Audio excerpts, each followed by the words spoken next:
Comenzamos este año con el estudio de Romanos. Vamos en el capítulo 4, en la segunda parte de nuestro pasaje.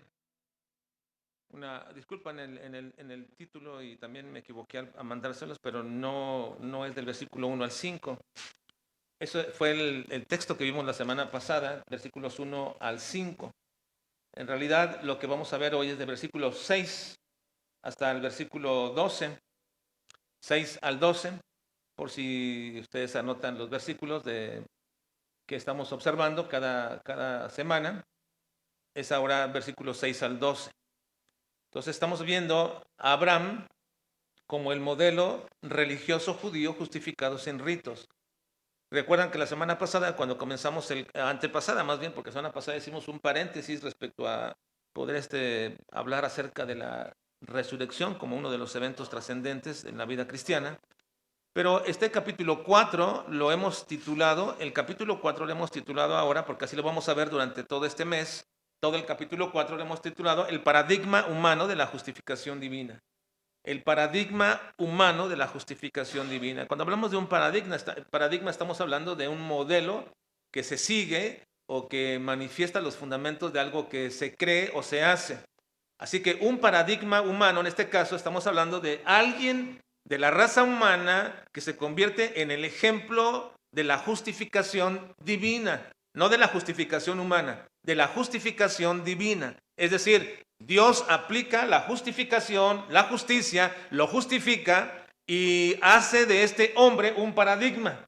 ¿Y por qué este hombre es el paradigma? ¿Por qué tendría que ser precisamente este hombre? Bueno, el capítulo 4, el apóstol Pablo lo está utilizando precisamente como un ejemplo de la justificación que Dios hace. Y todo el capítulo 4 de Romanos, Abraham es ese paradigma humano, es ese hombre en el cual Dios está aplicando su justicia divina, y por lo tanto este hombre, Abraham, se convierte en el modelo de lo que Dios hace para todos los hombres al justificarlos. Ahora vimos en el versículo 1 al 5, en los primeros versículos del capítulo 4, que Abraham, como un impío, que vivía en una nación idólatra, que era politeísta, Abraham, que era un hombre que no estaba buscando a Dios, sino que fue llamado por la pura gracia de Dios, sin ningún mérito, sin ninguna característica. Y tendríamos que verlo así desde un principio, porque existe en la mente de algunos el decir, bueno, por algo Dios llamó a Abraham y no llamó a su primo, a su tío o a otra persona, ¿no? Sino que Dios llamó a Abraham. Pero si Abraham fue llamado, y luego Pablo explica que no fue por ningún mérito, ni por ninguna obra, ni por ninguna condición, ni por ninguna actitud, por lo que él fue justificado, entonces tenemos que entender que Abraham ni siquiera estaba buscando a Dios, que Abraham era un pagano en una nación idólatra y politeísta, y que por la pura gracia de Dios, este pagano no fue justificado por sus obras, sino por la fe. Y eso es lo que menciona el versículo 1 al 5. En el primer, diríamos, parte, en la primera premisa de todo este argumento, el apóstol Pablo trae a Abraham como el paradigma humano, diciéndonos, como Abraham fue justificado no por sus obras, sino por la fe, todo hombre de la misma manera es justificado, sin ningún mérito a sus obras, sino por la pura fe.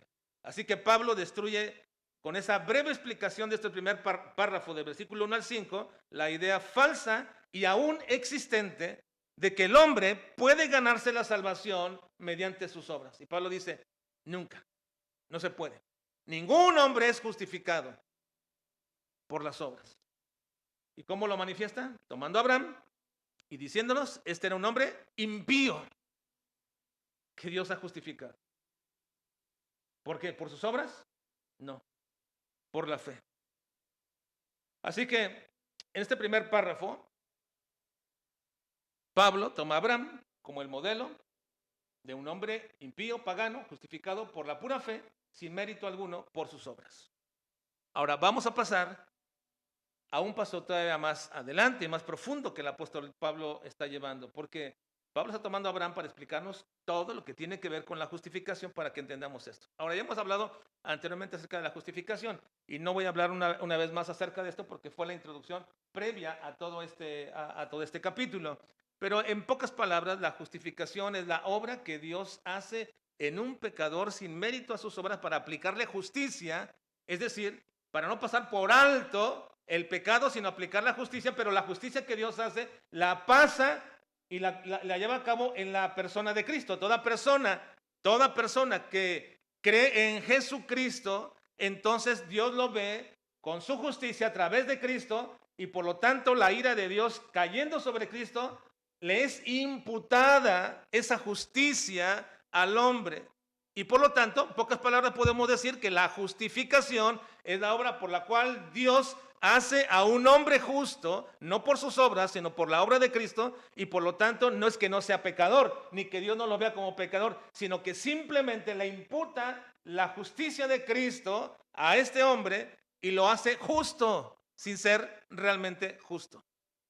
Esa es la gran doctrina de la justificación que desde el inicio de la iglesia primitiva y luego recuperada en el tiempo de la Reforma y hoy día predicada, hermanos, es que Dios justifica al hombre pecador, no tomándole en cuenta sus pecados, sino perdonándolo, porque Cristo ya pagó por él. Por lo tanto, al hombre impío lo hace justo delante de él.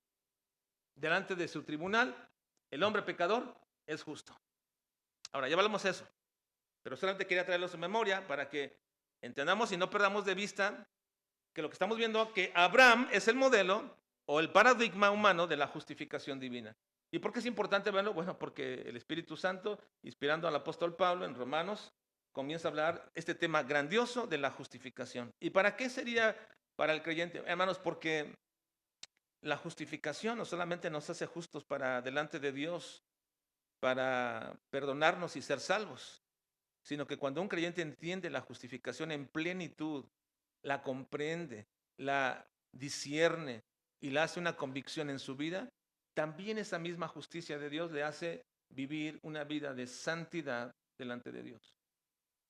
Así que, hermanos, la justificación no solamente inicia con nuestra salvación, prosigue con nuestra santificación todos los días. Y sería muy importante que todo creyente, que todo hijo de Dios, siempre mantenga esta doctrina en su vida, porque es precisamente lo que va a hacernos de continuo y diario poder vivir bajo la convicción de que mi vida debe siempre estar acorde a la justificación que Dios ha hecho en mi vida. Me ve Dios como un hombre que ha pecado, pero justo delante de él. Así que debo vivir acorde a esta bendición y doctrina que Dios establece en el libro de Romanos. Ahora, entendiendo esto, hermanos, ya pasamos de la primera premisa que podemos decir el apóstol Pablo en todo su argumento para el paradigma humano de la justificación divina, que es Abraham, diciendo que Abraham es el modelo del hombre impío que es justificado por la fe y sin ningún mérito por sus obras.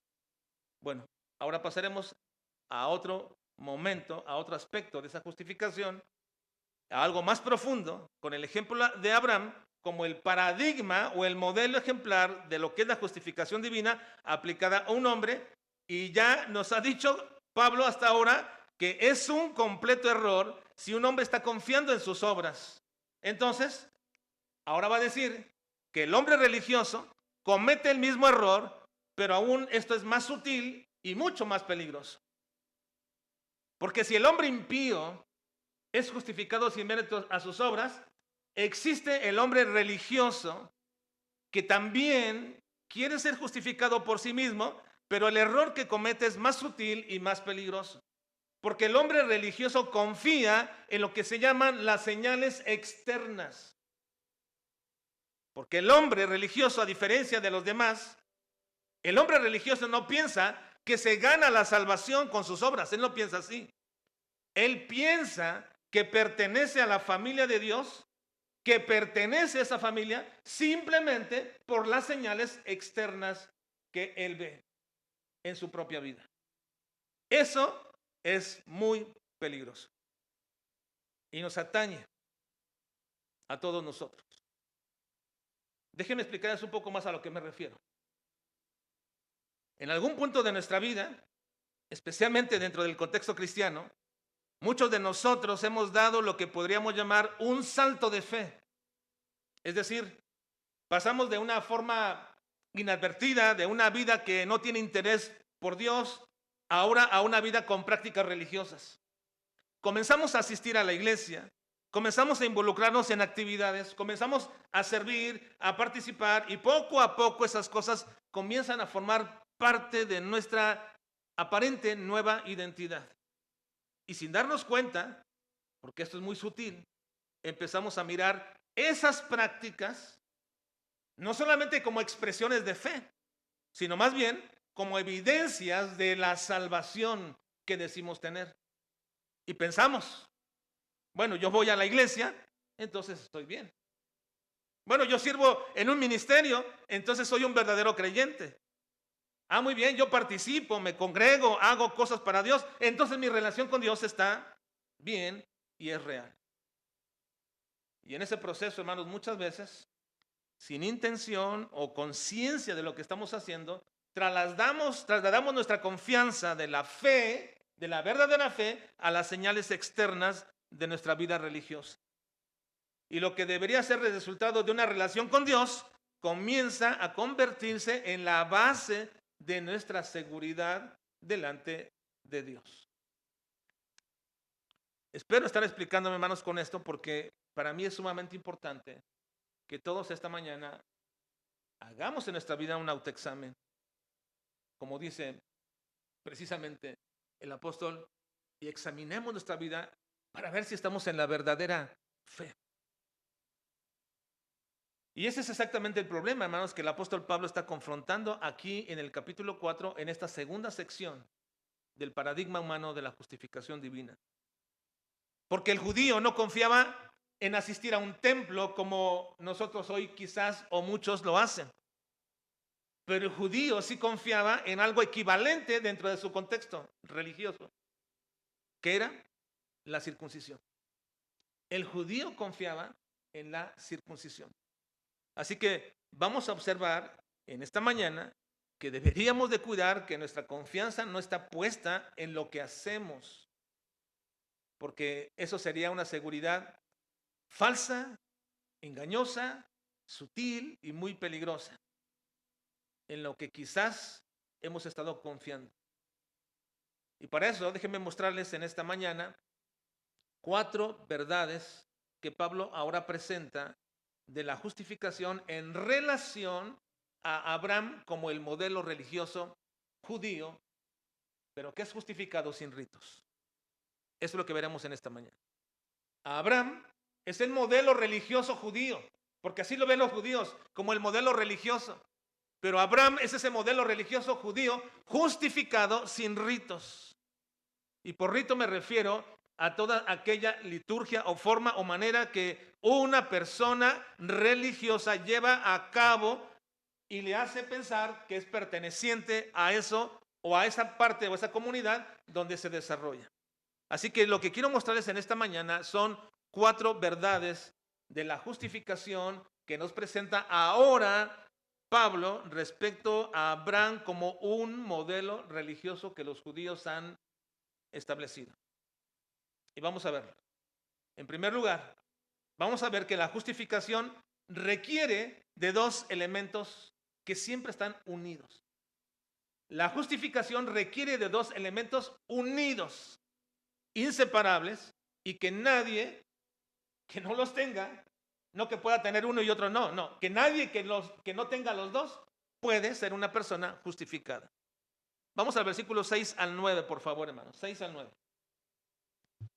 Ahí comenzamos nuestra primera parte de nuestro estudio, 6 al 9. ¿Lo tienen? Leamos juntos. Dice, como también David habla de la bienaventuranza del hombre a quien Dios atribuye justicia sin obras, diciendo, bienaventurados aquellos cuyas iniquidades son perdonadas y cuyos pecados son cubiertos. Bienaventurado el varón a quien el Señor no inculpa de pecado. Es pues esta bienaventuranza solamente para los de la circuncisión o también para los de la incircuncisión? Porque decimos que a Abraham le fue contada la fe por justicia. Ahora vean, uno tiene que ir despacio, hermanos, con el libro de Romanos, analizando cada parte, cada unidad de pensamiento, cada pensamiento en sí mismo, cada parte de este libro de Romanos, porque como Pablo lo está exponiendo, expone una doctrina muy importante, hay que ir analizando cada parte. En primer lugar, el apóstol Pablo aquí va a tomar a Abraham como el modelo religioso judío y les va a decir que ese modelo religioso judío que ellos han puesto como Abraham, él de ninguna manera fue justificado por los ritos religiosos judíos. Les va a enseñar que así como Abraham no fue justificado por las obras, sino por la fe, también Abraham no fue justificado por los ritos religiosos, aunque ellos lo vean como el modelo religioso que deben seguir. Así que aquí Pablo está haciendo una especie de puente entre la anterior característica de Abraham, de un impío que había sido justificado no por obras, sino por la fe, para luego introducir esta característica respecto a Abraham como el modelo religioso que los judíos ven en cierta forma, veneran, y para hacer este puente entre aquella característica y la que ahora Pablo va a utilizar, utiliza a David. Ahora, yo les había dicho en la primera ocasión que todo este pasaje habla de Abraham, y lo pone ahí, pero aquí hace un pequeño paréntesis con David, porque es importante lo que Pablo va a hacer con David para establecer nuevamente la postura y el paradigma de Abraham. Va a utilizar a David aquí como una prueba nada más.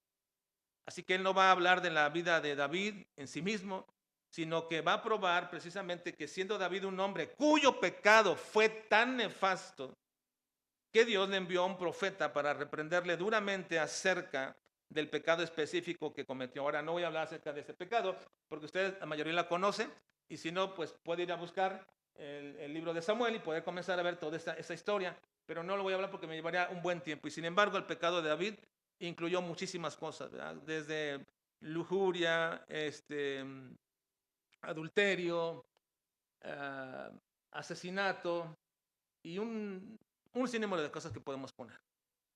Que si hubiera una acusación legal contra él, podrían poner un listado tremendo de todas las cosas que hizo David. Ahora, su pecado fue tan grave, tan nefasto, que Dios le envió a un profeta para reprenderlo duramente de ese pecado específico que cometió. Y Pablo introduce, hermanos, este ejemplo con un pequeño título respecto a las bienaventuranzas. Vean, dice, como también David habla de la bienaventuranza. Así que Pablo va a tomar el ejemplo de David para poder apoyar lo que viene diciendo acerca de Abraham. Y lo que va a hacer ahora, precisamente respecto de Abraham, es poder poner a Abraham como el modelo religioso justificado sin ritos, pero va a utilizar a David para hablar de el otro aspecto de la justificación que es necesaria y que va unida, sin la cual un hombre no puede ser justificado. ¿Y cuál es ese? Bueno, está hablando aquí David, precisamente Pablo acerca de David, diciendo, bienaventurado. ¿Quién es bienaventurado? El hombre a quien Dios atribuye justicia sin obras. Viene probando eso. Es bienaventurado el hombre que le atribuye a Dios justicia sin obras. Y luego dice, diciendo el mismo David, bienaventurado aquellos cuyas iniquidades son perdonadas y cuyos pecados son cubiertos. Bienaventurado el varón a quien el Señor no inculpa. Aquí la palabra inculpa es imputa, es decir, le toma en cuenta su pecado. Ahora, vamos a ver por qué sucede esto y cuál es la razón de que Pablo utilice este ejemplo de David.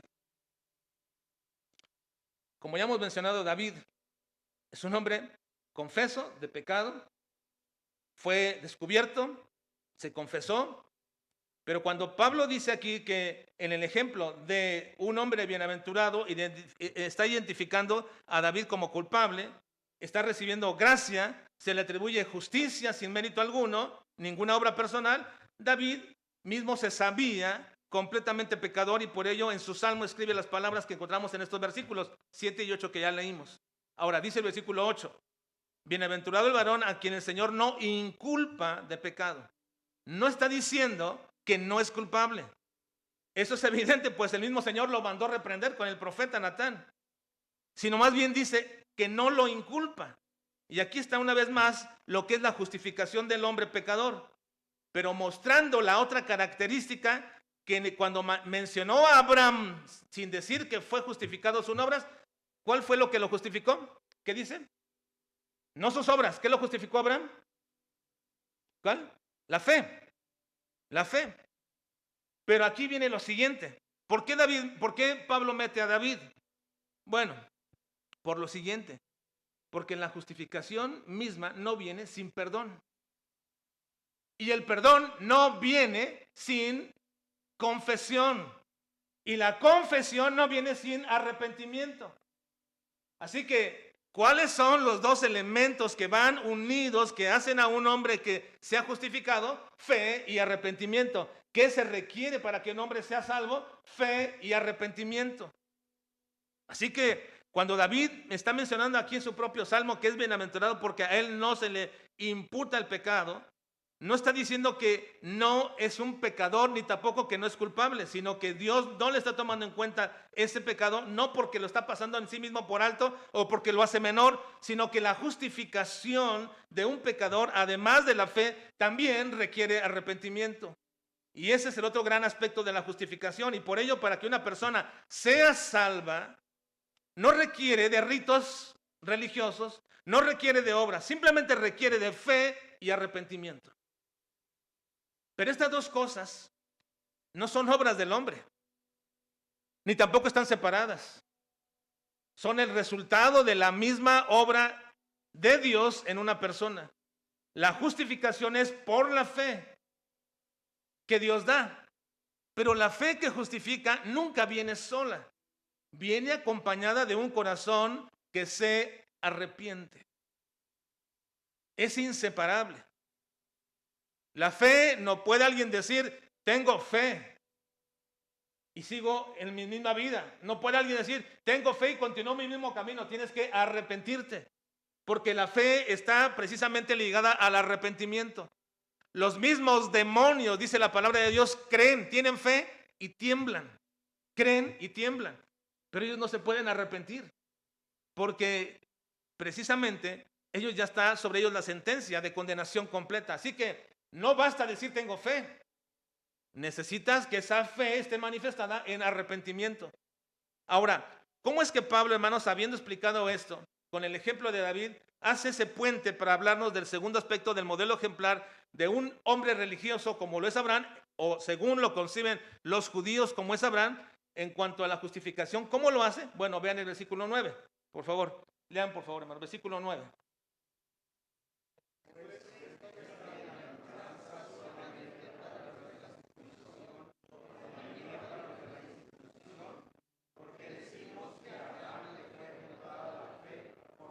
Vean, ¿cómo usa Pablo a David para dejarnos ver que el aspecto ligado a la fe es precisamente el arrepentimiento? Porque Dios no perdonó a David. Dios no perdonó a David simplemente porque quiso perdonarlo. Dios confrontó a David. Y cuando David escuchó de Natán que le dijo, ese hombre eres tú, entonces David se arrepintió. ¿Dónde tenemos nosotros, hermanos, evidencias de que David se arrepintió? Los salmos. En Salmo 32. Es una oración de arrepentimiento de David. Hay una oración de arrepentimiento de parte de David. Por lo tanto, ante su arrepentimiento y compunción de corazón, originada por la palabra misma de Dios que lo confrontó, porque fue el profeta que con palabra de Dios dijo, Dios dice que tú eres este hombre, y lo confrontó. Entonces, mediante la palabra que lo llevó a esta convicción, David se compungió de corazón y se arrepintió. Por lo tanto, él dice, ¿cómo es bienaventurado un hombre? ¿Qué bienaventuranza tan grandiosa de un hombre que ya no se le inculpa de pecado? Ya no se le castiga por su pecado. ¿Por qué? Porque ha sido perdonado. Ahora, hermanos, cuando Pablo usa esto para explicarnos que la fe y el arrepentimiento son parte necesaria para la justificación, lo denomina así como una bienaventuranza. Esta es una bienaventuranza. Y de hecho, hermanos, somos bienaventurados de que nuestros pecados ya no sean considerados para condenación. Somos bienaventurados, hermanos.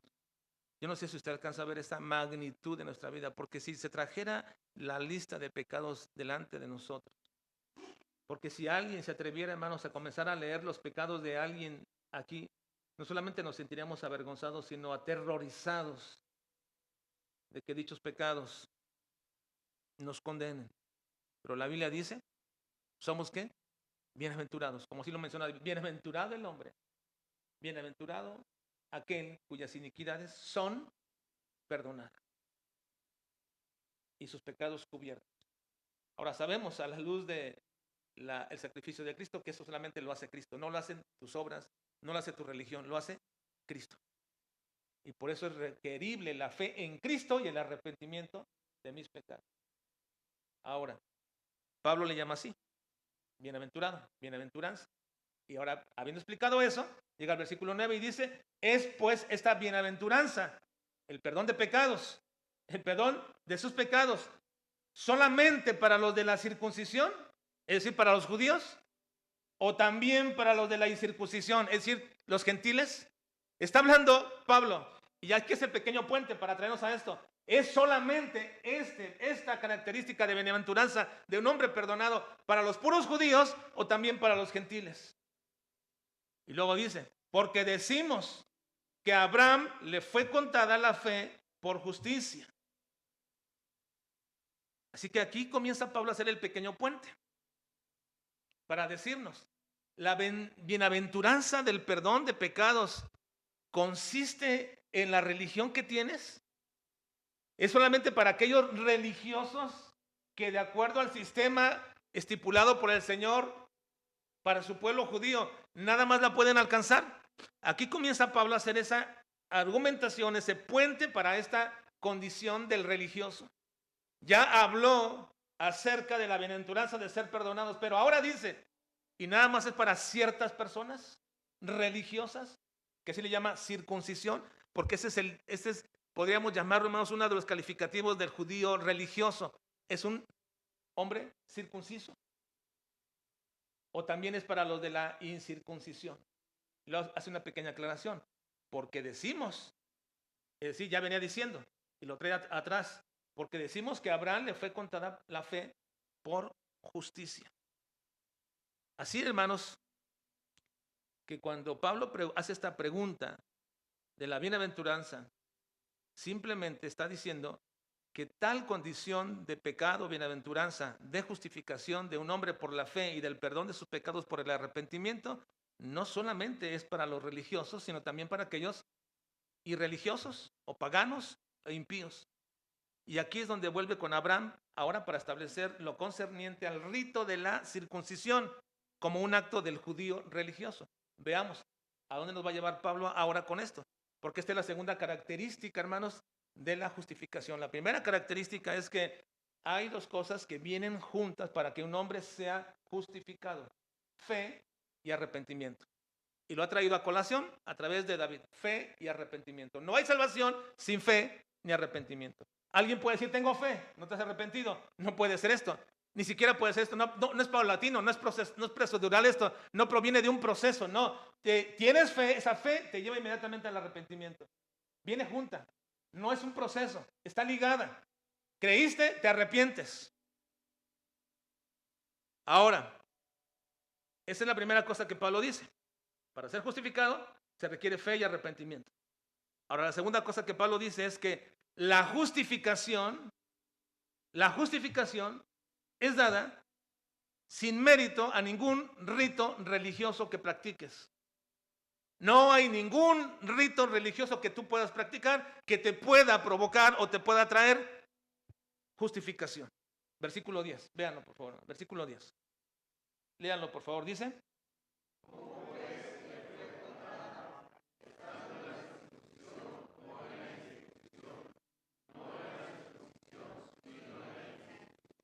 Vean lo que dice Pablo. ¿Cómo pues le fue contada? Estando en la circuncisión o en la incircuncisión. Esto lo lleva a todo judío a ver cronológicamente la historia de Abraham. Cuando Dios dice que le fue contada la fe por justicia, ¿cuándo fue? ¿Cuando estaba circuncidado o incircuncidado? ¿Estaba qué? Incircuncidado. Cronológicamente, históricamente, esta fe contada por justicia fue cuando estaba incircunciso. Pablo lo dice. No en la circuncisión, sino en la incircuncisión. Ahora, ¿por qué Pablo introduce esto? Como ya hemos dicho, ese es parte de su argumento para decirnos que no hay rito alguno que pueda traer a alguien una justificación o el perdón de pecados o la vida eterna en sí mismo. No puede ser. Si no es por obras, tampoco es por ritos. Y Pablo tiene en la mente, hermanos, el argumento judío respecto a la justificación que según ellos entienden que viene a través de este acto religioso. Por eso Pablo lo trae a colación. Y por eso Pablo está hablando acerca de esto, porque la teología judía, la doctrina judía, establece que el rito religioso de la circuncisión le trae a un hombre justificación y pertenencia al pueblo de Dios. Así que entonces, a través de ese acto religioso que los introduce al pueblo, al pacto, a la promesa y finalmente a la salvación, ellos hacen un encadenamiento de estas cosas. Si te circuncidas, perteneces al pueblo. Si perteneces al pueblo, recibes el pacto que Dios hizo con el pueblo. Y si recibes el pacto que Dios hizo, Él trae promesas de salvación a ese pueblo. Miren, están encadenando todo esto. ¿De dónde lo derivan? De un solo acto religioso, circuncidarse. Así que si perteneces, si la circuncisión te introduce al pueblo, ahora eres el pueblo del pacto, por lo tanto las promesas y finalmente la salvación son tuyas. La circuncisión, hermanos, no era un acto de fe. Simplemente la circuncisión era un acto de obediencia y de distinción para con los demás pueblos. El pueblo de Israel, como un pueblo de Dios que había sido elegido, y también de los demás pueblos que eran paganos. Así que la circuncisión era la señal del pacto, una marca que identificaba al pueblo de Dios, pero no era el medio de salvación. Y por eso Pablo quiere destruir esa percepción falsa, teológica y doctrinal de los judíos, y lo hace mediante una pregunta. Si la justificación como el acto mismo de la salvación dada por Dios es tan importante y es tan determinante para cada judío, la pregunta es, ¿cuándo recibió Abraham la justificación? Una vez más, los está llevando por un camino Pablo para que reconsideren bien su doctrina. Si ustedes creen que la justificación es tan importante como el acto mismo de la salvación dada por Dios, y es tan importante para cada judío, la pregunta es entonces, si la justificación es tan importante, ¿cuándo recibió Abraham la justificación? ¿Siendo circuncidado o cuando era incircunciso? Y esta pregunta es contundente para los judíos porque los obliga a pensar bíblicamente, es decir, no van a entrar al terreno de opiniones ni a un debate rabínico, los va a llevar a la lectura de la Escritura para dejar expuesto el error central de la doctrina judía que pensaba así. Tengo la circuncisión, entonces pertenezco al pueblo. Tengo sus promesas, entonces estoy bien con Dios y tendré la vida eterna. Ese era el pensamiento judío. Y la respuesta de todo judío honesto ante esta pregunta debería de ser, y mismo Pablo la menciona, Abraham fue justificado antes de la circuncisión. Así entonces, Pablo destruye toda la lógica doctrinal y religiosa de los judíos, porque tienen que reconocer que la circuncisión no le causó a Abraham la justificación. Ahora, si Abraham es el modelo, el paradigma de la justificación, Abraham no pudo haber sido una excepción. Abraham es el paradigma, el modelo de la justificación que Dios hace, de cómo Dios salva. Por lo tanto, Abraham no era una excepción. Si Abraham no fue justificado por la circuncisión, entonces ningún hombre es justificado por circuncisión. Ningún judío es justificado por circuncisión. La circuncisión no causa la justificación. La circuncisión no contribuye a la justificación. Y la circuncisión no fue necesaria para la justificación. Así que en otras palabras, Pablo les está diciendo a los judíos, aquello en lo que ustedes confían, ni siquiera estaba presente cuando Abraham fue justificado. Y siendo Abraham el máximo referente judío el padre del pueblo hebreo, el receptor primario de las promesas, el origen mismo de la propia circuncisión. Y si Abraham, siendo todo eso, no fue justificado por eso, entonces ningún judío y ninguna persona puede ser justificada de la misma manera. Pablo destruye tremendamente, hermanos, este argumento de la circuncisión arraigada en la mente del pueblo judío. Y eso nos lleva al tercer aspecto, hermanos, de la justificación que Pablo viene usando en ese sentido con Abraham. ¿Cuál es? Que la religión, los ritos y las señales, aclara Pablo, no son malos en sí mismos, pero no producen justificación. La religión, los ritos y las señales externas no son malas en sí mismas, pero no producen justificación. Vean el versículo 11, por favor. 11 dice: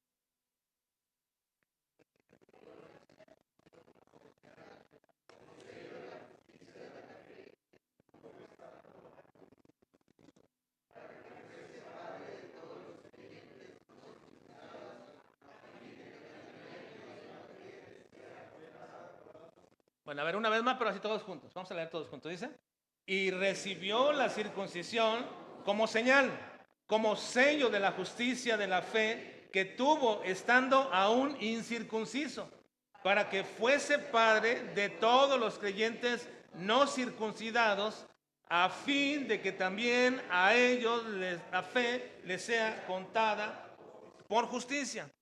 Ahora, lo que estamos diciendo, y lo que Pablo está diciendo también, y nosotros mismos, no es que la religión misma y los rituales de estas sean malos en sí mismos, no son. Pablo se encarga de enseñar esto aquí, porque la religión judía consistía en una relación de pacto con Dios, expresada a través de la ley, de los sacrificios, las señales externas como lo era la circuncisión, y también una vida ordenada conforme a la voluntad de Dios. Eso era la religión judía. Y Pablo dice, no está mal. Yo estoy hablando de que la circuncisión no produce justificación. No estoy diciendo que la circuncisión no sirve para nada. Pablo está diciendo, sí sirve para algo, pero no produce la justificación. Nada de esto era malo en sí mismo, porque todo fue establecido por Dios y tenía un propósito correcto, como lo dice el versículo 11 que acabamos de leer. Este ritual, hermanos, de la circuncisión eran dos cosas. Y Pablo lo dice, era una señal. Vean, versículo 11. Y recibió la circuncisión como una señal. Y segundo, ¿cómo? Sello de la justicia de la fe. Así que Pablo está diciendo que esta circuncisión eran dos cosas, señal y sello. Era señal porque una señal apunta a una realidad, no es la realidad misma. Es una señal porque está apuntando a una realidad, pero no es la señal misma, sino que apunta a ella. La circuncisión no era la justicia, era una señal que apuntaba a la justicia. Era una señal que apuntaba a la justicia, pero también era un sello, dice, porque era la confirmación, el sello era la confirmación, era la autentificación de la justicia dada a Abraham. Pero el sello no es ni crea la justicia, solamente confirma que ya existe. Ahora, dice Pablo que la justificación la obtuvo antes de la circuncisión. De esta manera, confirma Pablo que Abraham es padre en cuanto a la fe de todos los creyentes, la dice ahí, no circuncidados. Cuando se habla de Abraham como padre de la fe, no está hablando Abraham solamente de Abraham como padre de la fe en cuanto a los judíos, sino también de los que no son judíos y creen igual que Abraham. Versículo 11. Y recibió la circuncisión como señal, como sello de la justicia, de la fe que tuvo estando aún incircunciso, esa es la razón, para que fuese padre de todos los creyentes no circuncidados, a fin de que también ellos, la fe les sea contada por justicia. Ahora vean esta parte, a fin de que también a ellos la fe les sea contada por justicia. Una vez más es un indicativo de que Abraham es ¿qué? Un paradigma de la justificación. Lo que Dios hizo con Abraham, lo hace con todos. Lo que a Abraham no le sirvió, no le sirve a nadie, ni al judío ni al gentil. Es el paradigma de la justificación. Por lo tanto, Abraham es padre de la fe, de judíos, sí, que creen, pero también de no judíos que creen. Y así también la fe, al igual que Abraham, les contada por justicia. Ahora, así que podemos saber que no es la circuncisión o cualquier rito religioso, sino la fe, lo que nos es ahora contado y siempre fue contado por justicia. Pero esto hace que el rito religioso sea malo, hermanos. ¿El hecho de que no provoque justificación hace que los ritos religiosos sean malos? Bueno, si estos no están apuntados directamente a la única persona que es Cristo y a la gloria y a la honra de Dios mismo y a cualquiera de las tres personas, evidentemente son malos. Si están apuntados a un hombre, llámese como se llame, a una imagen, lo que sea, eso sí, definitivamente es condenado por el Señor.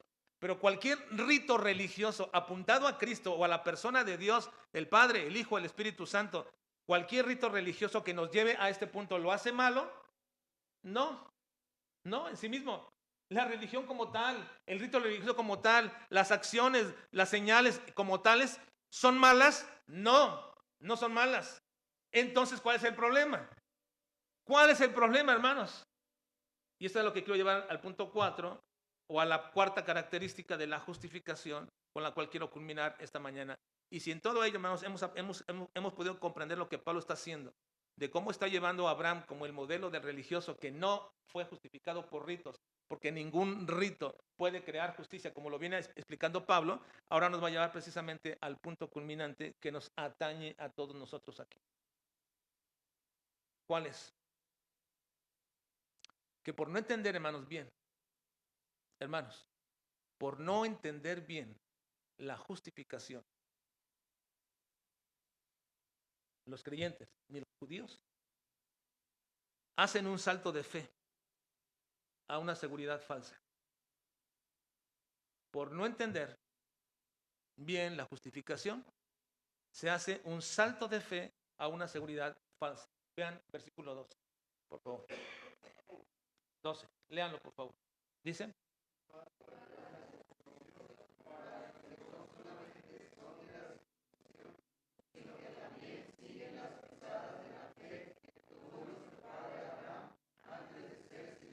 ahora, parece ser igual que el anterior, pero miren, no, aquí explica algo muy especial. Y padre de la circuncisión para los que no son solamente de la circuncisión. Miren, si uno lee esto, uno dice, bueno, no entiendo la fraseología de Pablo. Padre de la circuncisión para los que no son solamente de la circuncisión, ¿a qué se refiere Pablo?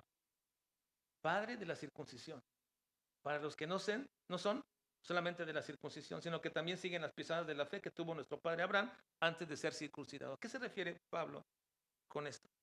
Es un poco difícil, hermanos, entender el texto, así como está escrito en nuestra versión Reina Valera, sin una sencilla explicación, una breve explicación que quiero darles.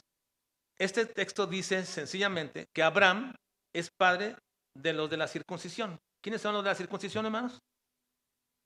¿Los qué? Judíos. Como lo viene haciendo aquí, como lo viene diciendo. No quiere decir que todos los que son circuncidados son judíos. Simplemente está diciendo, aquí, en lo que está diciendo aquí en este momento, es padre de los de la circuncisión. ¿Quiénes son ellos? Judíos. Judíos. Porque una señal de ser judío en aquellos tiempos y en aquellos lugares era la circuncisión. Pero luego aclara y hace una pequeña aclaración. No de todos los judíos. Abraham es padre de la circuncisión de los judíos, pero luego aclara, no de todos los judíos. No de todos los judíos. Vean, versículo 12. Y padre de la circuncisión judíos, para los que no solamente son de la circuncisión, para los que no solamente son de los que por la circuncisión son judíos. Está diciendo esto. Pablo dice que Abraham es padre de los judíos que por la circuncisión se hacen judíos o son judíos. Pero luego aclara, pero no solamente son de la circuncisión. Es decir, no solamente son judíos por la circuncisión. Ahora, agrega esta aclaración que no todos son judíos y que Abraham no es padre de todos los judíos. Porque aclara, dice, para los que no son de la circuncisión, es decir, es padre de los judíos, pero no de todos los judíos, sino de los judíos que no solamente son judíos por la circuncisión, sino que también, aclara, siguen las pisadas de la fe que tuvo nuestro padre Abraham antes de ser circuncidado. Vean cómo lo dice Pablo. Una vez vuelvo a leer, está bien. Pablo está diciendo, Abraham, por ser el primer hombre y el primer circuncidado, y como él recibió el pacto, la promesa, y como él fue el primero, el padre de toda la nación, entonces Abraham recibe la circuncisión como señal y como sello. Ahora dice, y lo estoy parafraseando, Pablo dice, pero Abraham es padre de los judíos, pero no solamente de los que son judíos por la circuncisión, sino que es padre de los judíos, nada más de los judíos que aparte de la circuncisión siguen la fe de Abraham. Es lo que está diciendo Pablo. Pablo está diciendo, Abraham es padre solamente de los judíos que siguen la misma fe de Abraham, pero no es padre de todos los judíos. No es padre de todos los judíos. Ahora, ¿cómo se le domina a Abraham, hermanos? ¿Padre de los judíos o padre de la fe? Padre de la fe. ¿Cuándo fue padre de la fe? ¿Estando circunciso o incircunciso? Pero como padre dio origen a los judíos, él fue el primer hebreo y dio origen a los judíos, entonces dice Pablo, miren, tengan cuidado. Y lo está confrontando a los judíos diciéndoles, Abraham no fue padre de todos ustedes como judíos. Es padre de los judíos, pero de los únicos judíos que también creen como él. Nada más, lo que está diciendo Pablo aquí. Nótenlo una vez más y léalo así. Vea, versículo 12. Y padre de la circuncisión para los que no solamente son de la circuncisión, sino que también siguen las pisadas de la fe que tuvo nuestro padre Abraham antes de ser circuncidado. ¿Qué está diciendo Pablo? Aquí le revela algo a los judíos y revela también a todo creyente. Algo importante. Que Abraham, llamado padre de la fe, no es padre de todos los judíos, solamente de los judíos que también creen como Abraham. Y como también creen como Abraham, y como Abraham creyó antes de la circuncisión, también es padre de los que no son judíos, pero también creen como Abraham. Así que Abraham es padre de la fe, tanto de judíos que creen como de incrédulos o de los gentiles que creen. Así que el judío en el tiempo de Pablo pensaba que por estar circuncidado podría pertenecer al mismo pueblo. Ahora, cuando yo hablo que dan un salto de fe, hay que entender esto, hermanos, que la circuncisión no comenzó como un rito vacío ni como una obra meritoria para Abraham. Fue establecida por Dios como una señal de pacto, una marca visible que lo identificaba a Abraham y a su descendencia como un pueblo escogido. Ahora, no era un medio de salvación la circuncisión, era una señal de una relación ya establecida por Dios, con Dios. Sin embargo, con el paso del tiempo, hermanos, con el paso del tiempo, lo que era una señal de pacto se convirtió en la mente del judío en una garantía de salvación. Con el paso del tiempo, esa circuncisión, que era una señal muy específica, muy clara, que no estaba vacía, que indicaba que no había ningún mérito, ninguna obra, sino que solamente la fe. Esa señal, que era una señal de fe, la circuncisión, con el tiempo llegó a la mente del judío a convertirse simplemente como una señal sin contemplar realmente para qué. Y lo único que hizo en la mente del judío es que si te circuncidas, prácticamente eres una persona salva. Pero lo que debía apuntar a una realidad espiritual, la terminó sustituyendo. Esa señal de pacto se convirtió en la mente del judío en una mera garantía de salvación. Y aquí está el problema. Aquí está el problema al cual a todos aquí presentes en el cristianismo nos atañe. Cuando una señal sustituye la fe, se convierte en una falsa seguridad, hermano. Cuando una señal sustituye la verdadera fe, se convierte en una falsa seguridad.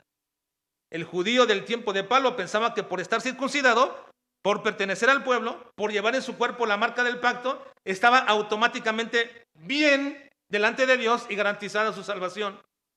La señal externa se convirtió entonces en una confianza equivocada.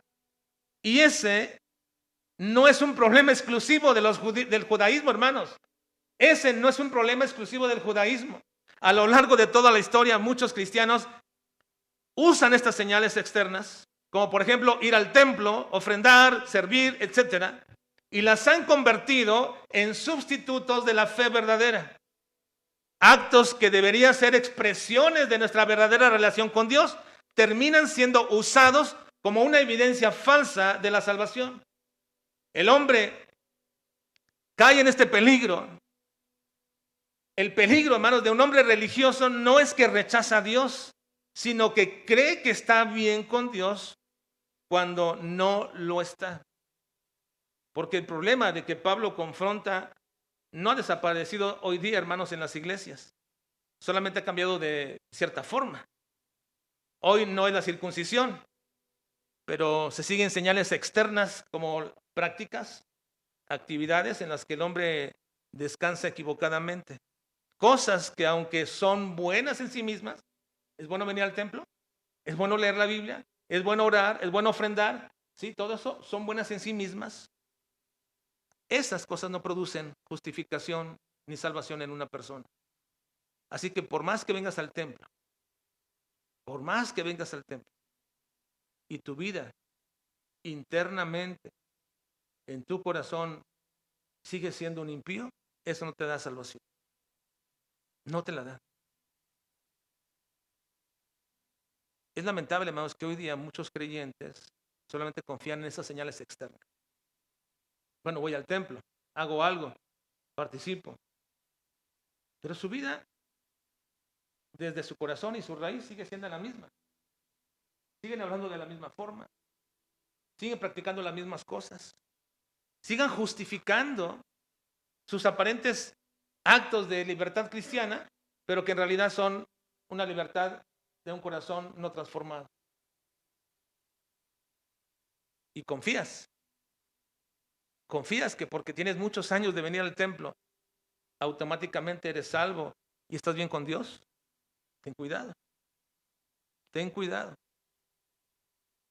Son señales externas.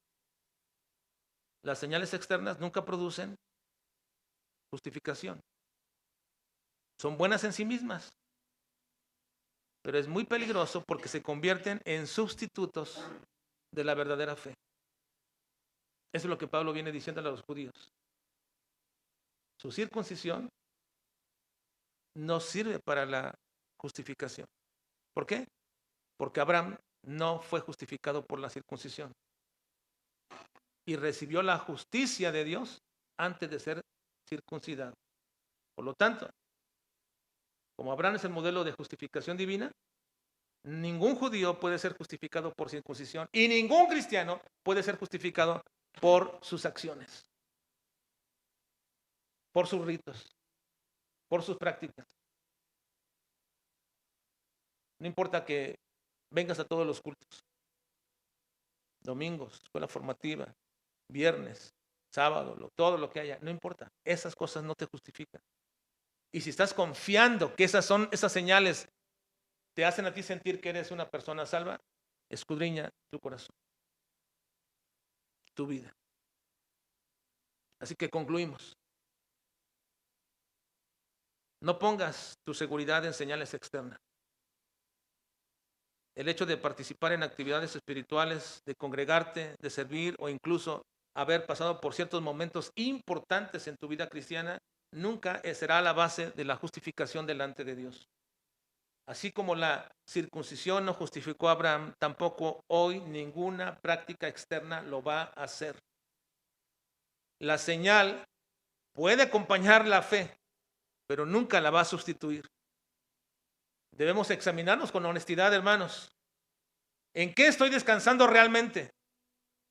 ¿En lo que hago para Dios o en lo que Cristo hizo por mí? Porque es posible tener una vida llena de actividad religiosa y aún así estar confiando en lo incorrecto. Segundo, derivado de lo que hemos visto, asegúrate de caminar en la fe. No solamente de identificarte con ella, sino de caminar en la fe. Pablo dejó claro a Abraham que él no es padre de todo, dejó que Abraham no es padre de todos los que tienen la señal de la circuncisión, sino de aquellos que siguen sus pisadas de la fe. Y eso significa que la evidencia real de nuestra relación con Dios es seguir las pisadas de la fe. No es lo que nosotros decimos ser, ni a qué grupo pertenecemos, sino cómo creemos y en quién confiamos. No basta con identificarse como un creyente, hay que vivir dependiendo de Dios como un creyente. Tercero, entonces examinemos, hermanos, nuestra fe, si esta es real, o solamente ha sido heredada o aprendida de nuestros padres. El mayor peligro, hermanos, no es rechazar a Dios, sino creer que estás bien con Dios cuando en realidad no lo estás. Podrías estar pensando que porque creciste dentro de la iglesia y que conoces la Biblia y que participas en actividades y que te identificas como cristiano, eso te da seguridad. Pero la pregunta no es si estás cerca de lo espiritual, sino más bien, ¿has creído realmente como Abraham creyó? No nos engañemos, hermanos, con las señales externas, porque Dios no justifica al que aparenta, Dios justifica al que cree. Así que, hermanos, que Dios haga que podamos examinarnos realmente, porque ningún rito externo, ninguna señal puede ser una seguridad real de que eres un cristiano verdadero. Vamos a orar.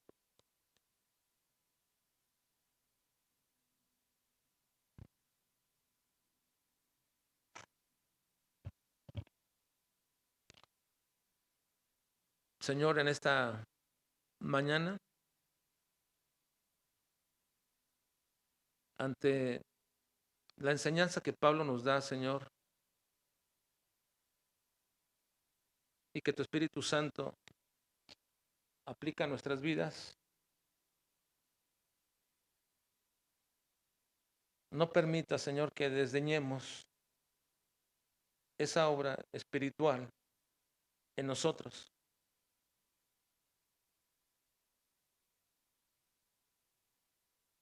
Y que reconsideremos bien que no son nuestras acciones la seguridad que nos da de ser tus hijos. Que reconsideremos bien, Señor, en qué hemos creído y cómo esa fe va ligada al arrepentimiento, al cambio de vida, a la transformación. Te ruego, Padre, en esta mañana que cada uno de nosotros podamos fundamentar bien nuestra seguridad en lo que tú has hecho por nosotros, en tus promesas, en lo que tu palabra dice, y no nos confiemos de lo que nosotros hacemos. Guarda a cada uno de mis hermanos el corazón, desde el más pequeño hasta el más grande, a fin de que podamos reconsiderar bien nuestra posición en Cristo, sea para afirmarla o bien sea para comenzarla. Te ruego, Señor, te suplico todo esto en Cristo Jesús. Amén.